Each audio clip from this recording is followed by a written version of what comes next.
अस्सलाम वालेकुम, नमस्कार, सत श्री अकाल एंड गुड इवनिंग। मैं हूं आरज़ू काज़मी और आप देख रहे हैं पॉइंट ऑफ व्यू। हमारे साथ है नहीं हमारी प्यारी सी दोस्त और जबरदस्त किस्म की लॉयर भी हैं और हम उनसे बात करेंगे नाज़िया इलाही खान से। Thank you so much Nazia कि आज आप आई हैं, बहुत शुक्रिया। वंदे मातरम, भारत माता की जय। थैंक यू सो मच आरजू जी, मुझे इनवाइट करने के लिए। थैंक यू सो मच कि आज आपने टाइम दिया। हालांकि आई नो कि आपका बड़ा बिजी शेड्यूल होता है, लेकिन इलेक्शंस कैसे जा रहे हैं नाज़िया? सबसे पहले ये बताएं कि इलेक्शंस में क्या हो रहा है और किस तरफ लग रहा है कि कौन सी पार्टी जो है वो आगे की तरफ जा रही है। बीजेपी हर राज्यों हम्म। में, और एवरीवन नोज कि मैं सिर्फ एक राज्य की जिम्मेदारी पर नहीं हूँ। मैं पिछले एक सवा महीने में 22-23 ट्रैवल कर चुकी हूँ। कई राज्यों में जाकर के मैंने कैंपेनिंग की है, कई कैंडिडेट्स की कैंपेनिंग की है, और मेरा हमेशा मोटो रहता है कि मैं जनता से ज्यादा मिल सकूं, उनके पास उनकी बातों को मैं सुन सकूं, उनकी विचारधारा को मैं समझ सकूं। तो अपनी स्पीच कंप्लीट करने के बाद, उस सभा को पूरा फिनिश करने के बाद, मैं तकरीबन 1 घंटा जनता के बीच में गुजारती हूँ और कहीं ना कहीं चाय वाय पीने के लिए खड़े हो जाती हूँ। तो वहां पर भी जो लोग होते हैं, उनकी जो प्रक्रिया मुझे मिलती है, उससे भी मुझे काफी चीजें जो है वो मैं समझ पाती हूँ। तो मुझे जीरो ग्राउंड का जहां तक बातें हैं, उस हिसाब से मुझे ऐसा ही एहसास हो रहा है कि अब की बार 400 पार और कोई रोक भी नहीं सकता।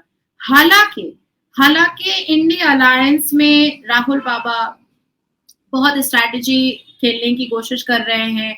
इस्लामिक जस्टिफिकेशन पर मुस्लिम वोटर्स को बहुत ज्यादा उत्तेजित करने की कोशिश की जा रही है।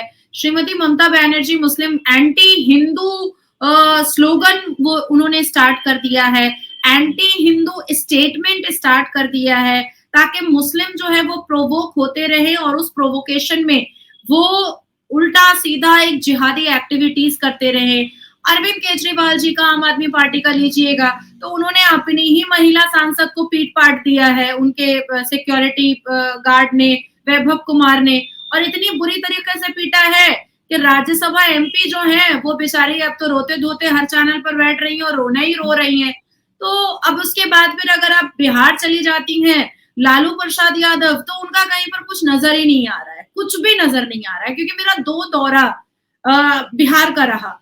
तो बिहार में मैंने देखा कि भारतीय जनता पार्टी और चिराग पासवान का जो दबदबा है, वो दबदबा किसी का है ही नहीं। मैं तो ऐसा समझ रही हूँ कि चिराग पासवान की पार्टी से जितने कैंडिडेट्स खड़े हुए हैं, मुझे लगता है सबके सब जीत जाएंगे, सबके सब जीत जाएंगे, क्योंकि जनता जो है ना, वो अब किसी मतलब स्ट्रैटेजी के तहत वोट नहीं करना चाहती है। जनता, भारत की जनता को ऐसा लगता है कि मुझे वो नेता चुनना है जो मेरे करीब हो, मुझे वो नेता चुनना है जिसमें वीवीआईपी का ऑरा ना हो, मुझे वो नेता चुनना है जो मेरे दर्द और तकलीफ को समझे, मुझे वो नेता चुनना है जो मेरी खुशी में खुश हो जाए और मेरे दुख में वो दुखी हो और उसमें शिरकत करे।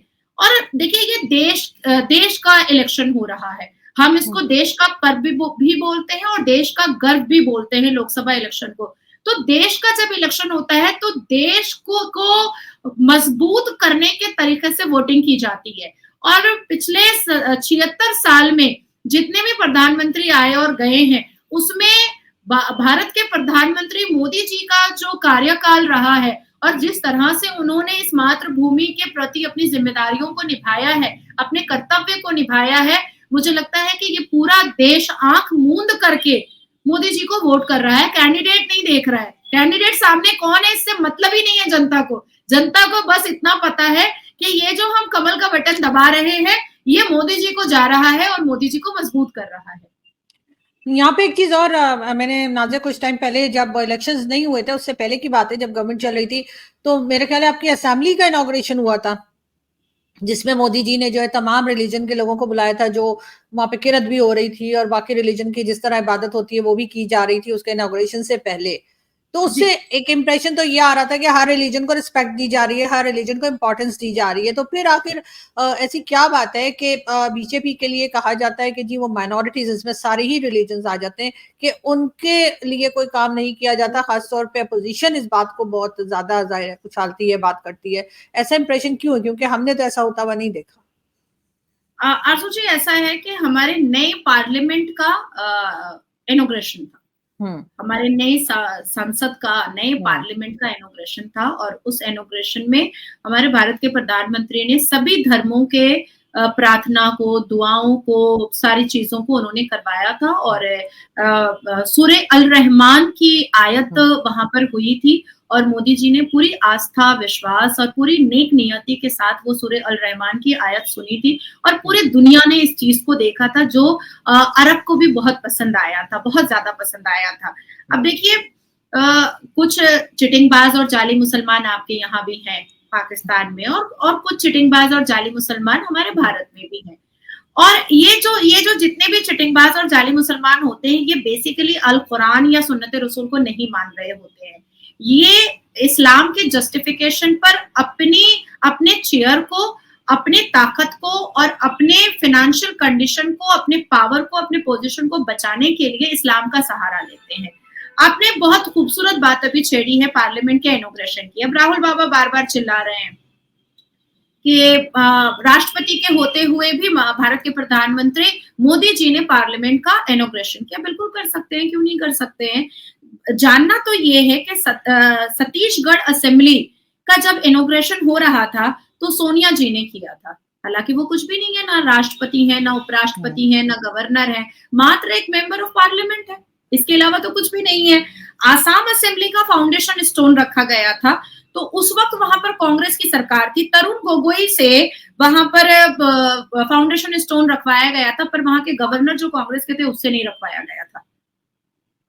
क्यों आप लोग ऐसा क्यों करते हो? उसके बाद फिर छत्तीसगढ़, तमिलनाडु के असेंबली का इनॉग्रेशन हुआ था, फिर से सोनिया गांधी चली गई और जा करके इनॉग्रेशन करके आई। भाई क्या कॉन्स्टिट्यूशनल बॉडी है उनकी? वो है क्या? वो तो कुछ नहीं है। अच्छा, इनमें बड़ा अजीब सा है।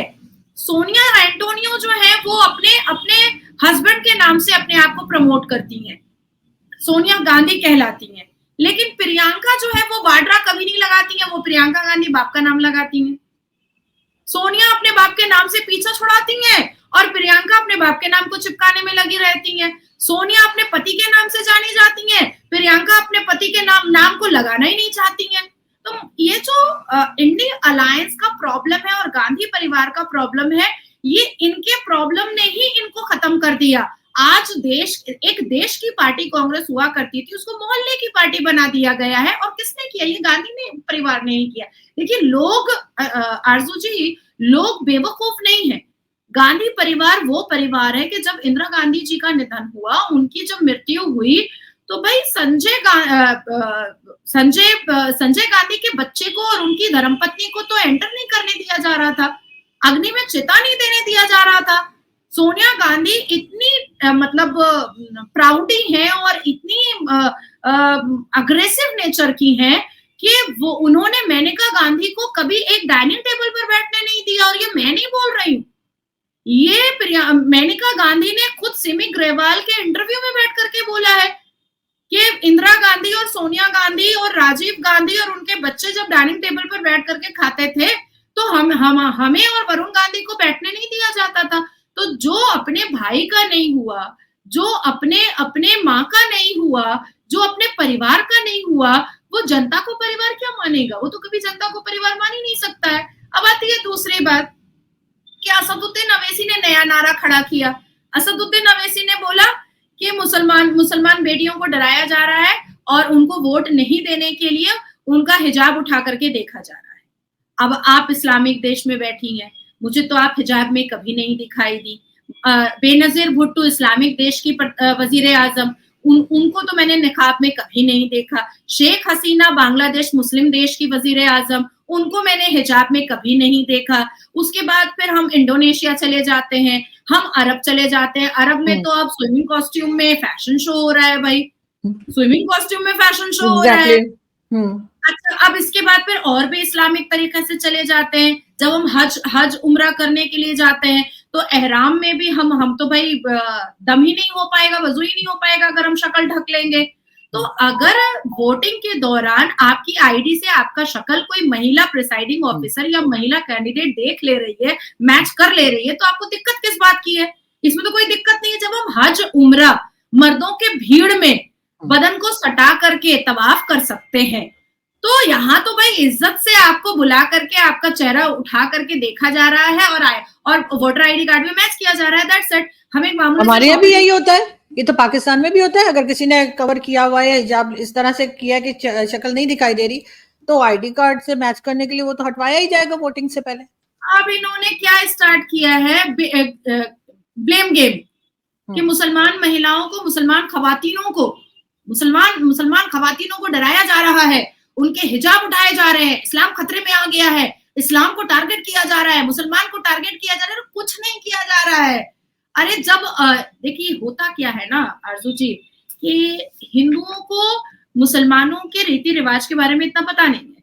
हिंदू कभी अरब के अंदर गए नहीं, मक्का मदीना कभी अंदर में गए नहीं, उनको पता नहीं है कि बदन से बदन टकराता है मर्द और औरत का तवाफ के वक्त में, और इतना ज्यादा बदन चिपकता है वहां पर कि कई बार बहुत बुरा भी फील होता है, कई बार बड़ा बड़ा अजीब भी फील हो जाता है हज के वक्त में।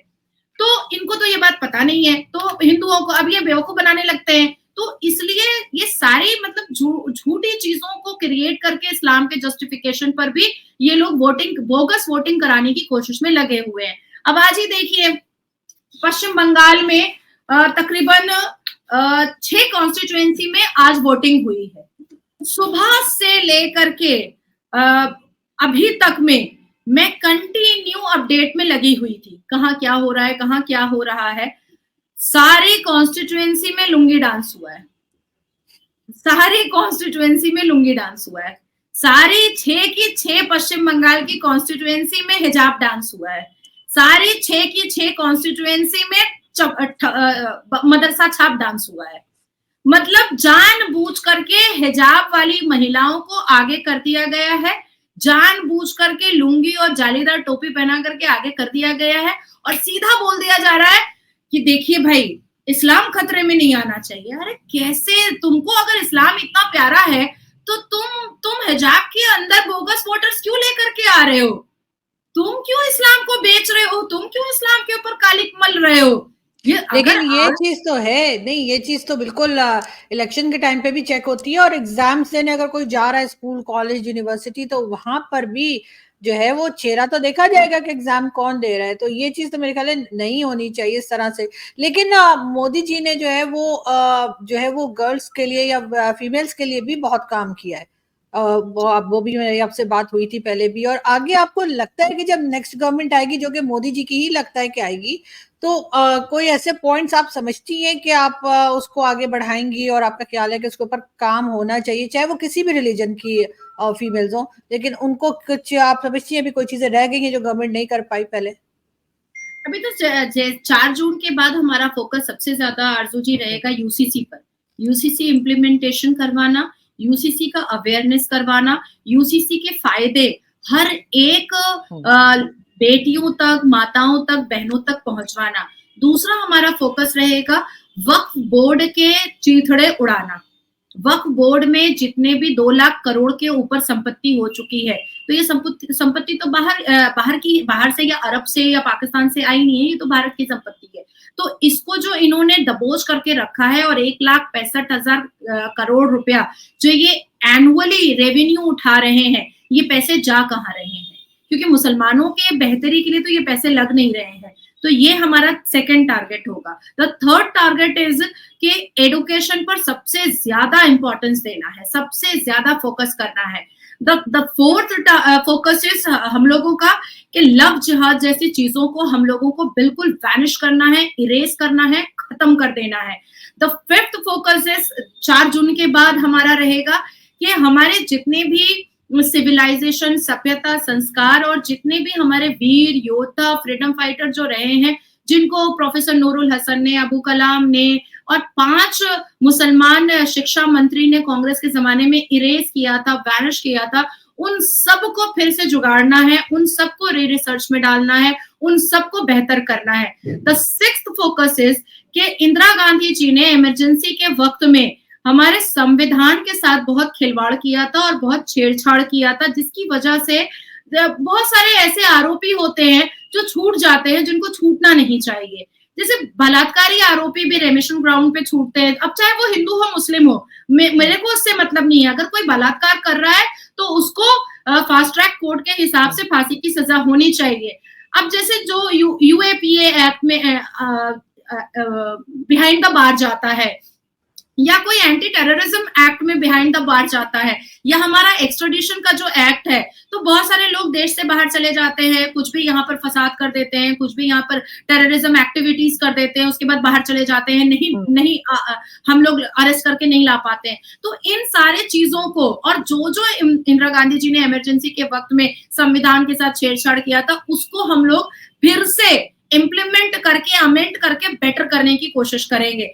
द सेवेंथ थिंग इज सबसे महत्वपूर्ण और सबसे इंपॉर्टेंट कि ये जितने भी एंटी नेशनल स्टेटमेंट्स निकलते हैं पॉलिटिशियंस के मुंह से या किसी एक्टिविस्ट के मुंह से, जैसे कन्हैया के मुंह से निकला था हिंदुस्तान तेरे टुकड़े होंगे इंशाल्लाह इंशाल्लाह, हिंदुस्तान तेरी खबर खुदेगी, तो कन्हैया जो अभी कांग्रेस का कैंडिडेट है दिल्ली से, तो ऐसे लोगों के ऊपर इमीडिएट कार्रवाई हो और उम्र कैद की सजा हो। जो एंटी नेशनल, जैसे ममता बनर्जी के लाडले मंत्री फरहाद हकीम ने कहा था कि कोलकाता तो मिनी पाकिस्तान है, this is anti national statement, absolutely appropriately.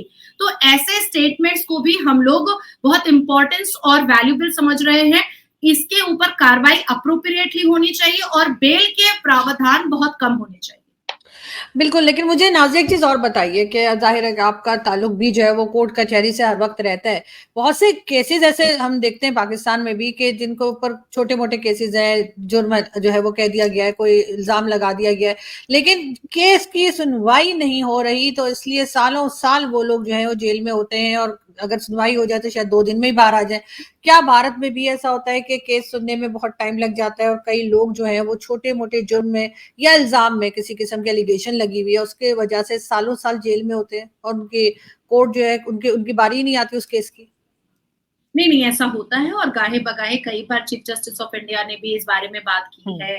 कई बार कई ऑनरेबल कोर्ट ने इस बारे में बात की है और कई बार पार्लियामेंट के अंदर अमित शाह जी ने भी इस पर चिंता जताई है और खुले लफ्जों में जताई है। देखिए, जो फैक्ट है वो फैक्ट है। तो इस वजह से भी हमारे विंटर सेशन में जब अमित शाह जी नए बिल को प्रेजेंट कर रहे थे, प्लेस्ड कर रहे थे, तो उन्होंने नए कानून को बहुत बेहतरीन तरीके से बताया था। उन्होंने केसेस को बहुत ज्यादा इलेक्ट्रॉनिक किया है, बहुत ज्यादा उन्होंने डिजिटल किया है।